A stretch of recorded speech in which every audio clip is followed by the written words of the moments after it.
Welcome to The Walls Within, the mental journey to elite performance. The primary purpose of this podcast is to educate.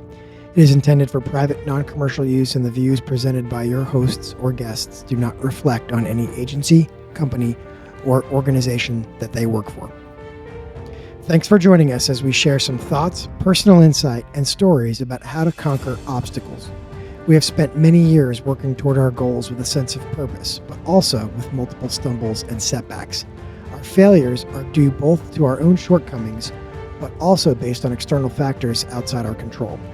Our success is a culmination of hard work and perseverance, but more importantly, a critical reliance on friends and family through a delicate balancing act of competing priorities. In today's episode, we share a behind-the-scenes look at life and balance in the NHL and some perspectives of how to find purpose in multiple areas of your life. Today, we talk about how to define your life in ways other than through a rank-ordered list of priorities. We'll offer you some tips on achieving balance when it seems like all you have is your career or some other overwhelmingly difficult priority with little room for focus elsewhere. My name is Dave Payalolo. I'm a 19-year U.S. Air Force fighter pilot, and I'm joined today by NHL veteran goaltender and two-time Stanley Cup champion, Curtis McElhinney.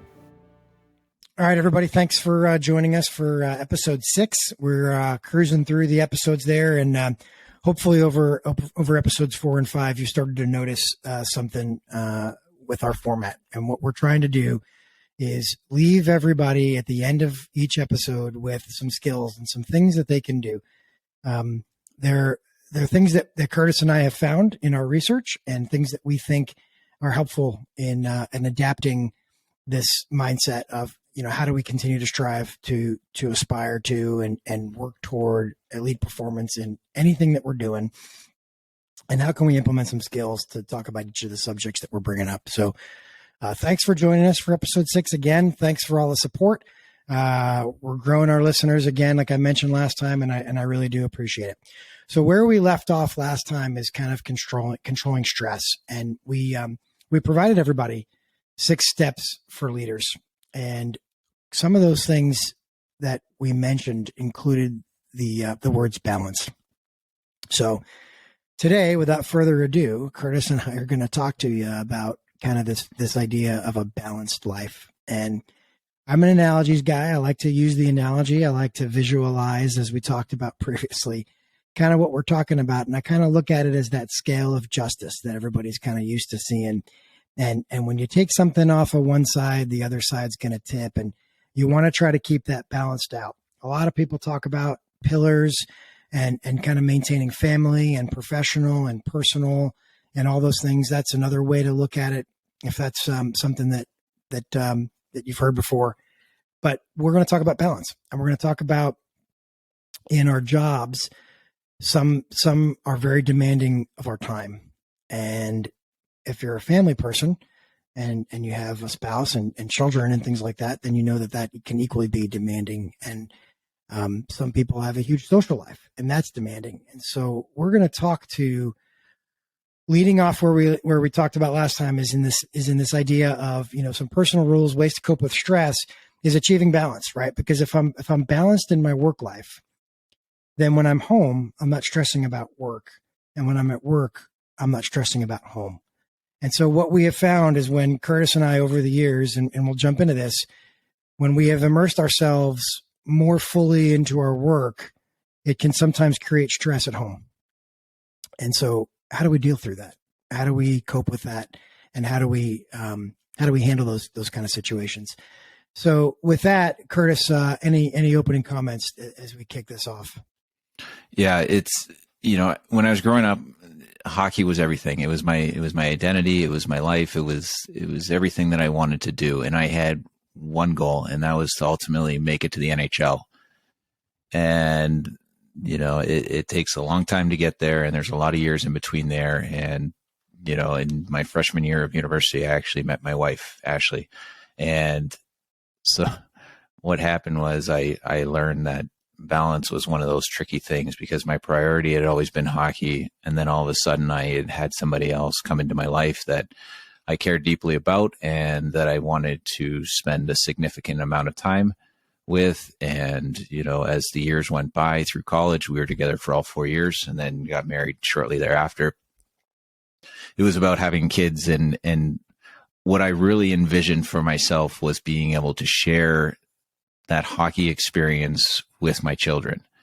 Now, fast forward a handful of years and having gone through that entire career, my kids cared very little for me playing in the NHL or doing anything like that. It almost just became like, oh, well, that's just dad. So the novelty wore off very quickly, whereas I thought it was one of the coolest things in the world, and that I would have loved to have been in a dressing room hanging out with the team and maybe going on the ice after a practice and just kind of hanging out in general with around the NHL players. So my kids just took it for granted. They thought it was something hilarious and that I spent all this time with these guys and just played hockey for a living. One of the kickers was that once I retired, my son and daughter, who were both, they weren't too interested in coming to games, only because usually they're at 7:30 at night. So they get a little late. Once I retired, and all Trent's buddies, my son, wanted to go to a hockey game to go watch the Avs play the Predators, I think, down in Denver, and which is a 3-hour drive for me to get down. So his whole team's going down there, and he wanted nothing more to go to a hockey game than it just blew my mind, because I'm like, I played 16 years. It was like pulling teeth to get you to the rink. I was a part of, Wow. Some long playoff runs, 2 Stanley Cups. We got to do the boat parades in Tampa. Just these, historic things that are lifelong memories that you would think you would carry with you forever. And it was like I had to beg him to want to go to these things. And then all of a sudden he wants to go watch a random regular season hockey game in the middle of the NHL schedule down in Denver. Like I said, 3-hour drive. And I'm just sitting here scratching my head and I'm going, oh my gosh, kids just don't make sense sometimes. But Don't make sense. yeah, so I really wanted to share that experience with them. One of the challenging parts of playing at a high level of hockey or any profession is that it takes up an insane amount of your time, your thoughts, and really every waking moment of your day. So once we rolled into training camp, which usually occurs around mid-September to the third week, I was all in, and it took me an awful long time to really figure out this whole concept of balance. What I did find was that I had to give up certain things that I would have probably enjoyed doing. I don't want to say it was from a selfish perspective, but just say, for example, some of my hobbies are fishing, maybe going golfing or hanging around the guys more outside the arena. And what I became to realize was that in order for me to do my job successfully, I needed to prioritize where was my focus going. And the focus had to lay on a couple things. One, the job at hand. 2, my family and the life that my kids were leading at home. And then 3, whatever hobby I chose to pick up. And that hobby thing was a very, very small percentage of my time occupied during a day or a week or a month. So it was really put on the back burner. It was something that was hard for me to learn, based on the fact that I had to come to terms with the fact that there are only so many hours in the day, and the priorities are your family and your job, and everything else comes second to those. At least they did for me. And that was the only way that I was going to have success in an arena. And when I came home to my family, and I needed to be there for them. So there were a lot of hurdles and a lot of conversations that I had with my wife over those years. And there were a lot of times where the numbers kind of got out of skew, and I would tend to put all my energy and focus into hockey and neglect some of my responsibilities at home. And, it was one of those things where it would almost boil over. It would come to a head, and all of a sudden we'd have a heart-to-heart conversation, and it would be like, hey, where are you putting your priorities?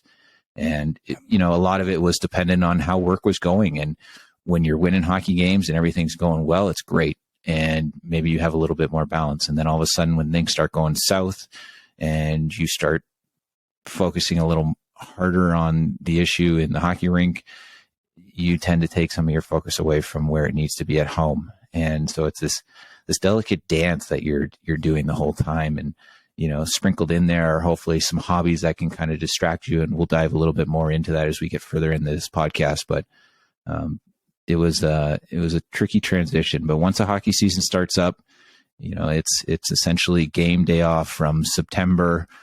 at least through mid-April. And if you're lucky enough to go the distance and win a Stanley Cup, you get to go all the way to about June 10th in a regular season normally. So there's a lot that takes place in all those months, but it requires a lot of attention, focus, but also a keen awareness of what's going on around you. And it's not just always focusing on the job at hand.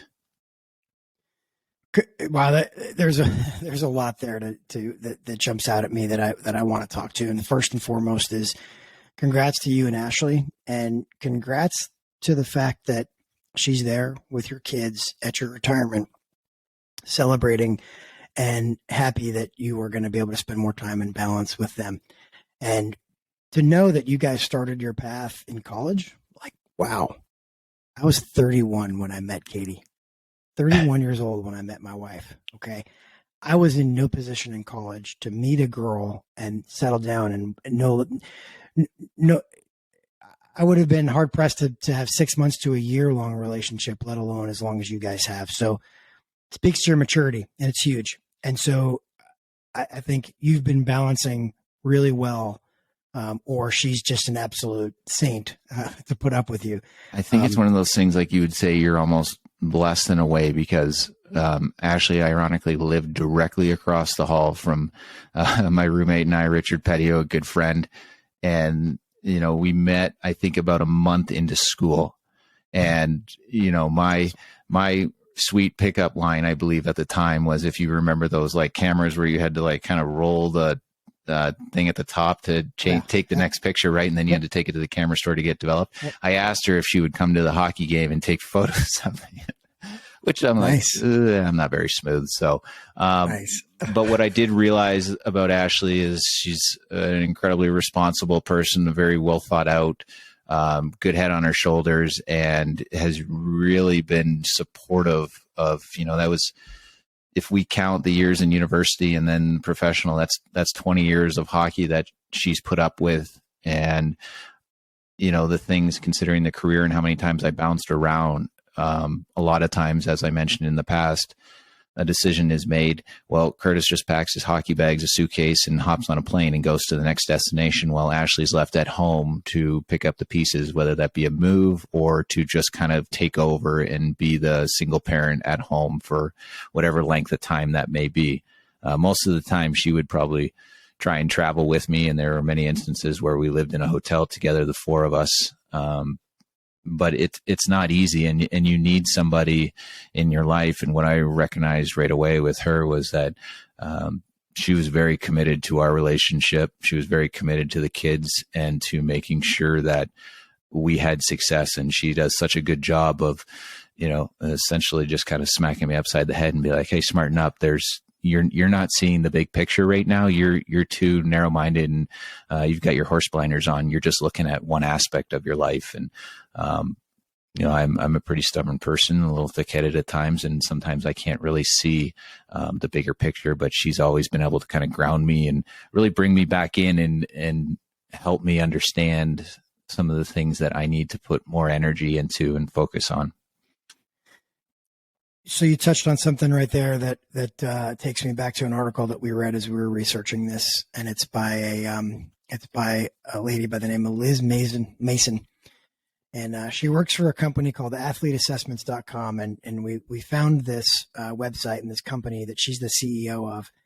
But there's a note in here in this article, and it says, when all you have is sport, and it's some insight for coaches and athletes. And when all you have is sport, this happens. It's kind of the thesis, if you will. But here's the line. It says, if sport is the only major part of someone's life, and as sport goes, it naturally has its ups and downs, then the coach or athlete's self-esteem is also attached to this one-dimensional roller coaster. So as I hear that to say that, like, single-dimension people, or like 1D people, if you will, that are so focused solely on the task at hand, I feel like burnout is so much more likely. And when you live in the ups and downs of an NHL season, or you live in the ups and downs of a career like mine, where you're on the road and you're back, and you're on the road deployed or TDY and back. And sometimes you have great sorties and sometimes you don't. And the pace of being a fighter pilot, the pace of being an NHL hockey player, if that's all you live in, then that becomes your entire existence, is that roller coaster. And it's not just a roller coaster of being gone and being home and things like that. It's the roller coaster of emotion that goes with it. And then you become kind of that person. I think that's really what that's saying.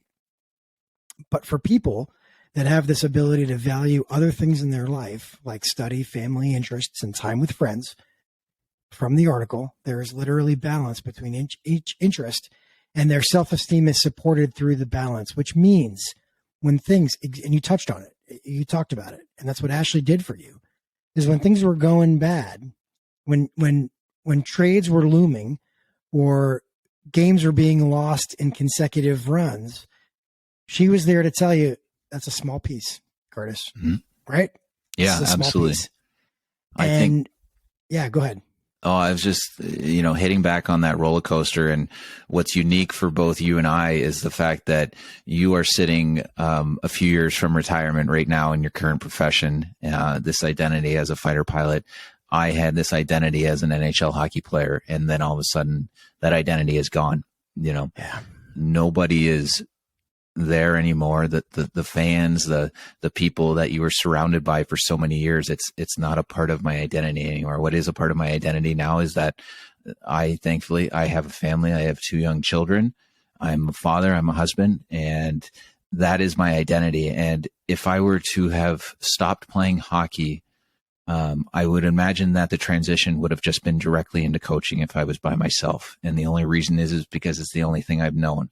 I thankfully had something that when I stopped, there were more important things that were taking place. I had 2 children that were growing up. I needed to be a part of their life in school. I needed to be a part in their athletic endeavors. And as I mentioned, I coach both kids' teams now. So I had this really smooth transition from losing the identity of being this, you could say this, my ego was inflated by being an NHL player and being a part of something that people told you was really important, to all of a sudden I'm a stay-at-home dad. I'm trying to transition and find ways to create work. My wife has gone back to teaching. That's her passion. And I had something to kind of set sail into. And for those that all of a sudden the hockey stops or the being a fighter pilot stops and they do not have something to transition into, when that's a really tough spot to be in. And that's when it seems to be a lot of athletes will spiral into just kind of wandering, and they have this aimless direction where there's real no goals or anything like that. So it's so critical to, 1, have hobbies, 2, if you're fortunate enough to be in a relationship or to have a family, that you're making sure you take care of those things. Because when, the bright lights of a hockey arena turn off and you're no longer a part of it, those people or that hobby is going to still be there for you. And you need those people around you. You need that support group. It's so key to the balance and to the success of transitioning from one life to the next. Absolutely. You talked about being grounded by family and grounded by those other responsibilities. But if you're single and you're listening, you could be grounded by your nephews or nieces or anything. It's kind of nebulous. In our experience, it's being dads and being husbands, but it's finding some other way to identify yourself as a person. And it's something that you have to work on. I started, I would say probably about 6 months to a year ago, I really started to build my exit strategy from the Air Force, because the realization smacked me in the head that this isn't going to last forever. This isn't going to, I'm not going to be able to say I am an Air Force fighter pilot for the rest of my life. I will say that that's what I used to do. Yeah, I'm a retired fighter pilot, or retired from the military or something. And so I've really worked on this exit strategy, and it isn't so that I can seamlessly go from my Air Force job to a civilian job. That's not what I'm talking about. That just makes good sense. And that's how you pay the bills. But I'm talking about a mindset that I identify as somebody more than just a military person, fighter pilot. This podcast has helped hugely with that. It has allowed me to focus on something that will transcend my active duty military career and move into something else. And so being a dad, being a good husband, all these kind of things, learning new stuff, right? Taking on new projects, learning a new hobby. You know, for years before I had kids, I collected and played guitars.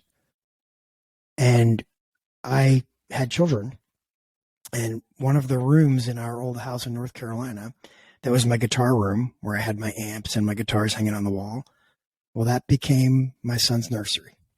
And the guitars got relegated to the closet and under the bed. A couple got sold. The amp that I used to have, the all tube Marshall half stack that used to peel paint off the walls, got sold. Right? Nobody wants to hear that in the house anymore, right? Nobody wants to hear that. It's certainly not my sleeping infant, right? So these things kind of changed, right? So I still have the guitars and I still like to play. In fact, last night I played for about 15 minutes sitting on the floor in my bedroom before bed. And it's like the first time I picked up the guitar in probably like 3 months, which is heartbreaking. But that's just kind of what it took. And so that's a hobby that I'll go back to. And so these are the kind of things that we're talking about. And so, you know, life for me in a fighter squadron was interesting because I started out my flying career as an older captain and I was married. I met Katie in pilot training. We got married. I knew her we got engaged after,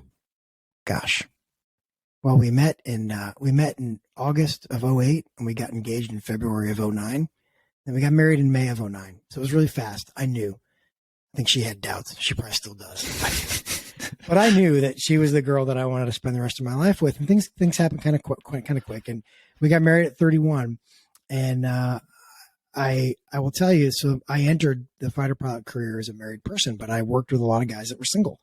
And watching them in my first assignment overseas in England and watching some of those guys jet setting all over Europe on Ryanair and EasyJet for like $50 a flight kind of a thing, they were all over the place. Where in between deployments, between Katie and I, we were just kind of home enjoying where we lived in England, enjoying Cambridge. It's where we lived. We were really very lucky. So we didn't travel as much as some of those younger guys. And then the guys with kids, you know, that was a different experience too. They were either traveling with their families or kind of just hanging out and laying low and enjoying kind of the local area. But the difference in the way single people in our lines of work balance things and the way married people or people with children balance things, it's amazing to watch the priorities. And if it isn't something that, and here I'll pontificate a little bit, if it isn't something you're doing methodically, if it isn't something you're doing with a plan, then you may screw it up. And I think it's easier for single guys to dive deeper into certain aspects of their life because they can kind of crawl back out or climb back out or jump back out and then go down a different path and kind of find themselves. And so that's kind of what I did when I was single. Although you already heard my experience in episode 1, I didn't do that too successfully.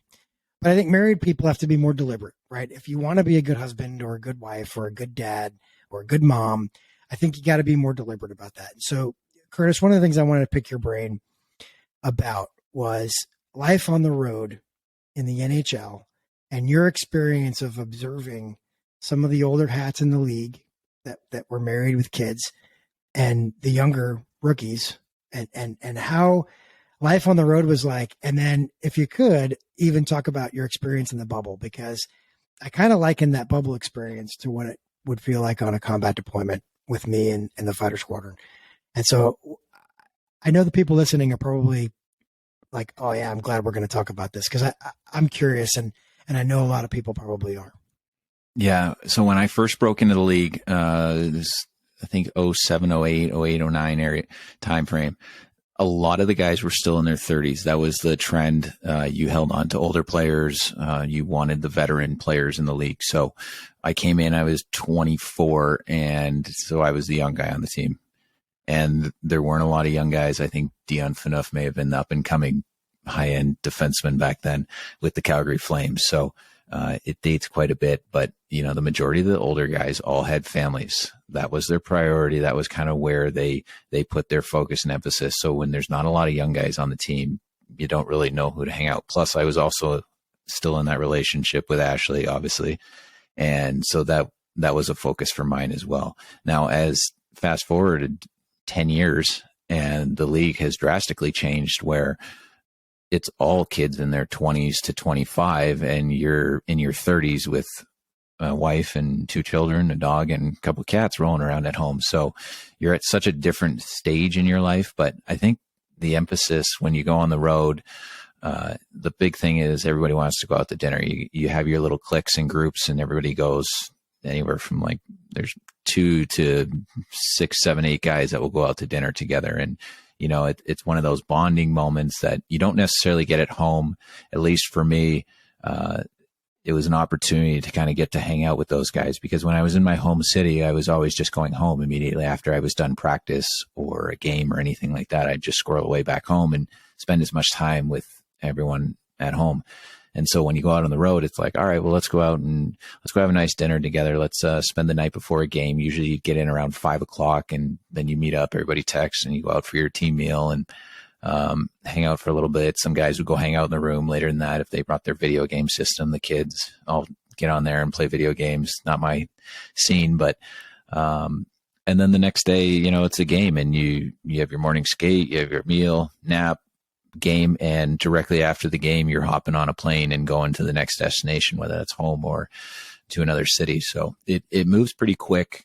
For me, the opportunity to kind of bond with guys was always at team dinners to hang out. And then, when you would have the occasional green light where, hey, we're staying over in the city, we've got a couple days in between our next game. Why don't you guys all go out as a team and have a fun night on the town or whatever? Just make sure that nobody does anything stupid or gets in trouble because we don't want to deal with any headaches. So, but those opportunities for somebody in my situation was pretty few and far between, but they are probably one of the highlights of, being a part of a team. It's, you get to watch these young guys, they go out and they just do whatever they want. They're done with practice. They go golf, they go fishing, and you're going home to pick your kids up at school. So I think when you're older, you do get a little jealous. You watch those guys, you're like, oh, they have like no responsibility. All they're doing is showing up and playing a game that they've loved playing since they were little kids in their driveway. And here they are just making a fortune to do it and playing video games, golfing, and just living this dream lifestyle in a lot of ways. And, the only scary thing that you worry about with the younger kids is that they don't necessarily have the life experience to know how critical it is to have something else in their life besides just the hockey, right? Yes. And so at some point it's going to end. Yeah. And that's the idea. And what defines you after, right? And you're constantly looking for success, and playing professional hockey is a pretty cutthroat business that if an organization doesn't see the results that they want to see, well, they're probably going to trade you or just bury you back in the minors, and you're left trying to figure that out at maybe 20 to 22 years of age. And that's not really something that you may be, let's just say, life equipped to handle at that point in your life. So there's a multitude of challenges for at least professional athletes in that regard, because there are, for the ones that we do see on these teams and on TV, there's quite a few more of them that just never make it. And all of a sudden that dream dies. And what are they left with? Right. What do they have to fall back on? Maybe they have a good family life with their parents or siblings. But a lot of times I think the wheels are left spinning, and they don't really know where to turn, or they don't know what's next when, maybe you've just gone and got your high school diploma and that's about it. And you thought you were going to play in the NHL for a decade and make a fortune, and that never happens. And all of a sudden you have to jump into the real world and figure things out. It can be a little scary at times. So, yeah. Well, so we found an article. I think it's an Australian or a New Zealand article about a football player, soccer for us North Americans, but a soccer player by the name of Adam Blair. And there's some quotes in here where he talks about basically this phenomenon transcends hockey, and it's not unique to just sport. But in Blair's sense, his quote, the weekends we do have together, I do try and spend a lot of time at home with my kids. I'm not a big drinker, so I don't really go out partying because my weekends are taken up by my children. I love being outdoors and taking them out. And then it talks about a commitment to sport.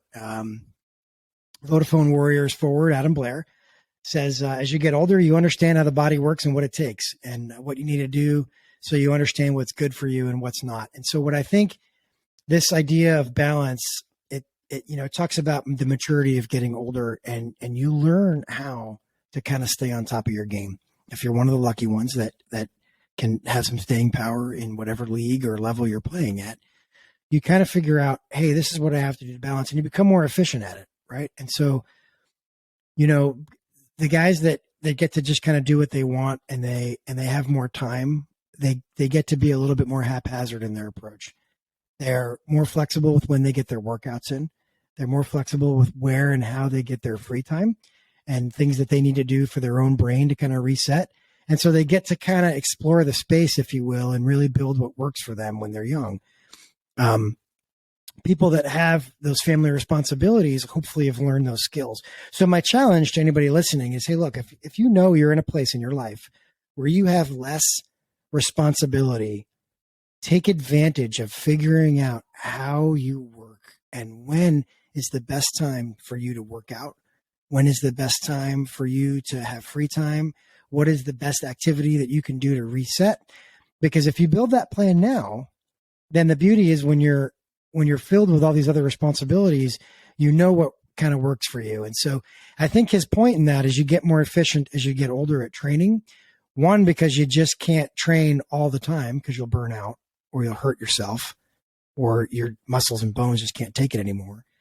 And your mind can't take it anymore. And so I consider myself as an old guy fighter pilot.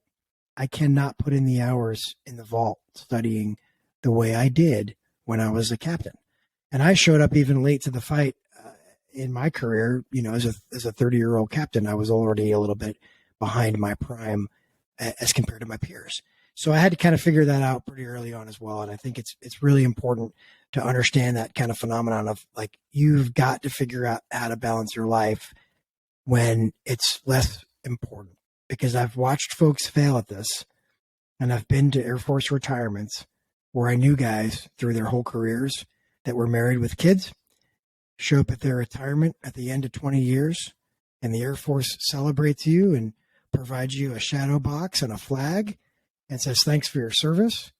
And in 2 weeks, your job is filled with somebody else, and the system doesn't even know who you were. The people absolutely know who you were. And if you've made an impact on those people, those coworkers and those subordinates and those leaders that you've worked for, then you've made an impact. But when you haven't prioritized and you're sitting at your retirement looking out and your family isn't there, it's incredibly sad.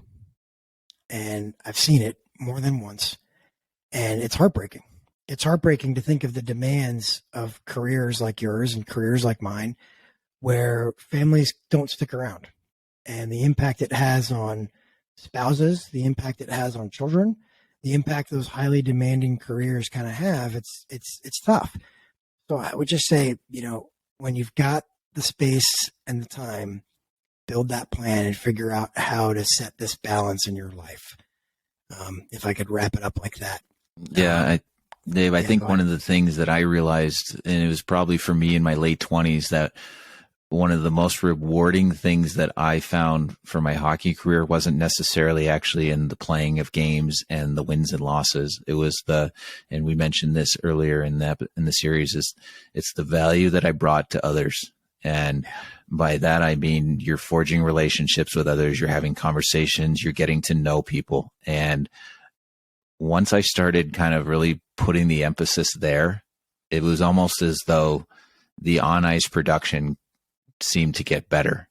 And it sounds really strange, but it's like I invested more in the people around me instead of just solely focusing on myself and my job. And all of a sudden it was like everything started to take off. And it's really strange to kind of look back on that and say, wow, that was the transition from, hey, you became this very average bubble player in the NHL to all of a sudden adding another 7-8 years to that career and culminating that with being a part of a couple Stanley Cup winning teams. But I'll always say the value came in investing in the individuals, in the organizations, and the people that were in that locker room. And the more I did that, the more I got back from it. And that was really, truly the rewarding thing for me personally. And it was the same with my life at home too. The more time I spent with the family and the more energy and focus I put to that, the more on ice success I seemed to have. And it was almost like I had this balance. I had this very calming feeling of just feeling like everything was in control. It was in a much better place than when I put all my emphasis on hockey, which is what I did early on in my career. And that just continued in me running into wall after wall. Yeah. So I think what you may have found is that becoming more selfless as a dad had parallels in your career, and potentially that kind of selfless persona of being a father, you kind of took that approach in the locker room. And when you started finding strength in other people's successes, and you started finding happiness and that fulfillment in not just your own success, but the success of individuals who you felt you had a part in helping, that brought you to kind of a whole new level. And I think that's the dad experience. I have found similar at work.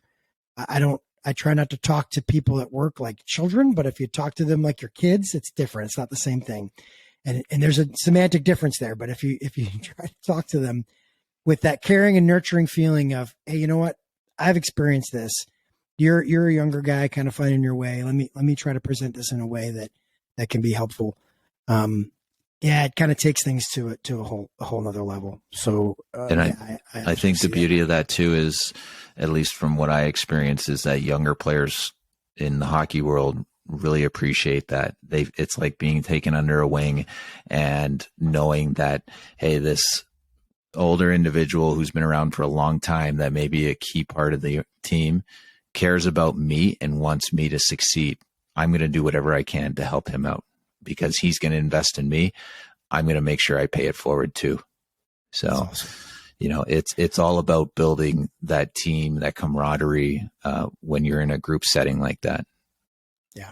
We call it in the flying world, the ground act. It's not just about the book knowledge or the hands, and the execution. Sometimes it's the ground act and some of the other intangible things. And at the end of the day, fighter pilots aren't just fighter pilots. We're also officers in the Air Force, and we have to lead. And so I think that's kind of what we're talking about. Trying to figure out that ability to balance, figure out how to become that well-rounded person that's ready to take on these other priorities and kind of live in multiple priorities in multiple realms.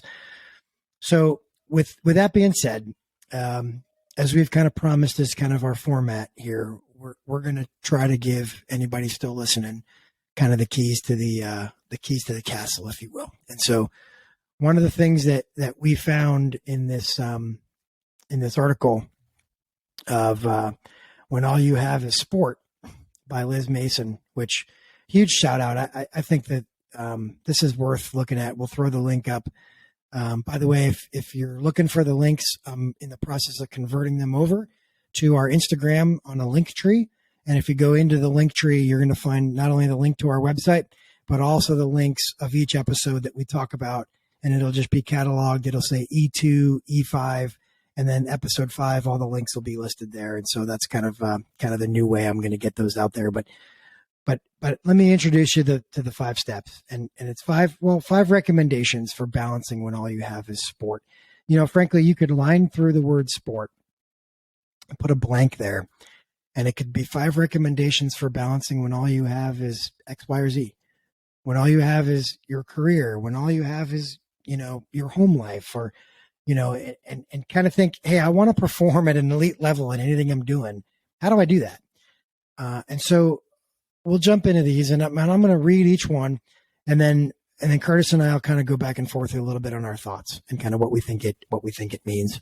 So the first one is know what is important to you. What do you truly value? A way to know what these are is to look at how you spend your time and your money. We usually spend these 2 things on what we most value. Check in to see if this is true for you. you may need to make some changes. Otherwise, another suggestion is to look at what creates extreme levels of emotion for you. The things that bring you the most happiness and the things that give you the most heartache. The things that bring you the big highs are usually valuable to you, and the things that bring you the biggest lows usually represent what you most value being taken away or compromised. In a general sense, go for more of the positives and avoid what causes you pain. All of that takes personal reflection. And so I would say that this recommendation is to reflect on your day, whether that's, before bed, whether that's keeping a journal, writing down notes, or it's waking up and reflecting on the previous day when you're getting ready for the day. When you're brushing your teeth or taking a shower or shaving or whatever it may be. So, Curtis, what are your thoughts on that recommendation? Any reactions to that? Yeah, I think it's just, it'll tie into some of the other ones, but just the self-awareness of kind of where things are at and being able to kind of understand that. And it is a challenging thing, but it comes with experience. It comes with age. But the quicker that you can get there, the sooner you'll be able to kind of put all those pieces together. Yeah. And I think about this too, is if you can't make yourself happy, you can't make anybody else happy. So if you're living as a miserable person, then those around you, coworkers, family, spouses, kids, they're going to be miserable too. Awesome. All right. So recommendation number 2, set your goals on what you truly want to achieve. Ensure you are committed to their achievement. This may mean missing out on other things, but are you prepared to give those up? All right. And so I think about this as, a young athlete or a young professional that says, I want to be, you got a high school hockey player that says, I want to be an NHL hockey player. Okay. You can't eat cheeseburgers 3 times a week if you want to be an NHL hockey player. And so set those goals and then stick to those goals. Maybe that's a terrible example, but it's an example that's kind of accurate, right? So if you have a goal, you can't just say, hey, you know what? I want to be a fighter pilot, but then be really terrible in school and not be a good student and study and not have the priority to open the books and do that. So you've got to think about, okay, I want to be a fighter pilot or I want to be an NHL hockey player, but you need to think through setting smaller goals and setting those goals on how to get there. What is the next step, right? So for me, being a fighter pilot, you got to be a college graduate. First, you got to be an officer, and then you got to be a college graduate to be an officer. So you can kind of work back all the goals and go, what are all these goals, and make them realistic, and then make sure you're committed and taking the steps to achieve them. What do you think? Yeah, simple. Write it down, right? And the commitment level to that goal and dream is really what's going to matter. And, another thing too is have people that can hold you accountable, and you can show them your plan and where you want to get to. And maybe they'll be able to provide a little advice on, hey, you're not 100% committed to your plan. Like unfortunately, you're not going to get there by going at this 75%. Like you're all or nothing here, if that's where you want to go. Yeah. Well, this third one I really like, and I already kind of know the answer, Curtis, but I'm going to ask you anyway. But the third one is prioritize your time and your energy. And I will tell you, from my experience, and I think I may be speaking for you, but when my day in the Air Force is set with a set schedule of the things that I have to do and places that I have to be, and I know I got to be at work early, and I know I've got a mission brief, and then I'm flying, and then I've got a debrief, and then I've got a meeting, and then at night I've got to take my son to hockey or something like that. Those days, when I reflect on those days, I look back and I go, wow, I was extremely productive. I got done everything I wanted to get done. Well, guess what? Somebody built that day for me, or just the circumstances of the day built it for me. But on Saturday, where it's 2 p.m, and I'm still in my pajamas, and the kids are still running around in their pajamas, and there's toys all over the house, and there's dishes from the night before and dishes from breakfast, I look at myself and I'm like, oh, wow, I'm a complete slug. I did not get done any of the things I wanted to get done, but it's because I didn't prioritize my time and my energy. And so I have every reason to believe, Curtis, when your day was dictated to you by the team, you felt really productive. Is that true? Is that fair? Yeah, absolutely. And it's the same story at home that I tell Ashley. I'm like, just make me a list if you don't mind, or give me a list to write down, because I love having a list to just tick things off all day long to knock out all these things. And I obviously, like anyone, I find I'm very successful with that list. If I go into my day without a list, then it's just this, it feels like a wandering thing. And, then things get forgot, or somebody shows up and it's like, hey, would have been nice if you had done that. And I'm like, darn it, I should have made a list. List is kind of where it's at for me. And, playing professional hockey, you had a very scheduled, and rigorous day that you knew exactly where you needed to be. And they had team services people that provided that list for you in an email and a text. Right. And it was wonderful. You didn't have to think about anything. Exactly. So for those of us that are unlucky, those of us listening that don't have that sort of regiment in your life, either through the military or, a professional organization like the NHL hockey teams that you've played for, then you've got to do it. If we're not lucky to have a personal assistant, then you've got to set it up yourself. There's tons of technology available to make that happen. We won't even go there. All of you are way smarter on it than me. But yeah, you got to prioritize time and energy. Okay. Number 4 is love something away from your sport. Have a fulfilling hobby or other interest. Having a fulfilling hobby or other interest is a wonderful energy builder. Just make sure it's an interest complementary to your sport. Okay. If, and it says complementary to your sport, but again, insert whatever complementary to your career. If your interests are something that is going to cause you an injury, it's probably not a good idea, right? I don't know many hockey coaches that let their players go on a downhill skiing trip during the season, because the likelihood that you're going to get hurt in the middle of the season is pretty high. So it's probably not complementary. So find something that's complementary. Find another sport. I know golf is a huge one. Golf is huge among fighter pilots. It's huge among hockey players. Find a sport that's find some activity. Playing the guitar for me was always a good one. Yeah, but just love something away from your sport that you have the ability to put as much energy into, or as much mental energy into, as you do into your primary thing that you're trying to accomplish. I think we talked about that pretty lengthy there, Curtis. Anything to add on that one? Yeah, my hobby was archery. I got into archery, and it was a set kind of a to-do checklist of things to do, and then just the therapeutic feeling of releasing an arrow into a foam block and trying to make sure it lands on a dime-sized target. Yeah. I thoroughly enjoyed that. That was mine. I could go outside and launch like 20 arrows and come back inside, and boom, I was home. So I didn't have to drive to the golf course or do anything like that. So archery was kind of my hobby that I picked up and came to love. And that's something that you can do that'll transcend where you're at in your life. Young people do that. Old people do that. So that's probably one of those examples of have it be complementary to what you're trying to do. So huge.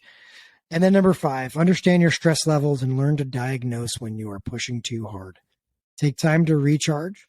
Self-care isn't selfish or a luxury. It is a necessity. I liken this to when you're in the commercial airliner and you get the safety brief that says, put the mask on yourself before you put the mask on small children. And so really use that analogy and go, hey, in your life, when you know it's time to recharge, put the mask on yourself. And it's not selfish, because you can be, marginally effective at best, likely ineffective as a person in whatever you're trying to do if you're not taking care of yourself. We've known those people at work that are happy, that are happy and they're great to be around. And we've known those people that work that are miserable, and you know why they're miserable, but they make everybody else miserable around them because they're not doing the things to take care of themselves. Curtis, thoughts on that one? Yeah, I think this would be the hardest one for me to really dial in and pick up. And a lot of it has to do with because the day flies by so quickly and you're just so busy running from one task to the next or performing a certain thing that you feel that you need to get it all done, and you don't really just stop for a moment and catch yourself and see where you're at. Absolutely. Finally, what I'll say is, a lot of young people that may be listening, sometimes they think, socializing is a good way to let go of stress. And one of the things that's really prevalent in North America is the use of alcohol and drugs and those things. And I will say that going back to number 4, where you love something that's complementary to what you're trying to do, be careful with those vices, right? So pick activities, maybe it may feel like, having a bunch of beers with the bros is a great way to take away stress levels, but just understand what those chemicals and what those things are doing to your brain. And if you're really trying to find your path toward elite performance, is think about how you use those things, and I would recommend doing that sparingly. Not my goal to preach to anybody by any stretch, because my call sign is Boozer, and it's Boozer for a reason. But I'm telling you from experience, think about how you use those aids, if you will, that are kind of thrown in our face socially in various communities and avenues. So with that, that about wraps it up. We're about an hour in here, and Curtis, I'll give you a final word. Any final thoughts on the overall talk today of achieving balance in your life? Yeah, I think there just needs to be an emphasis on the whole picture. It's not just a singular thing that you focus on when you're setting out your year, your week, your month, whatever it may be. You need to have the whole picture in mind. And there's a lot more things than the sport or the specific job that you may be working. Perfect. I think we'll end it there. What do you think? It sounds good to me. Cool. I know you got a giant jam to pickleball. Good luck. And any parting shots before you take off?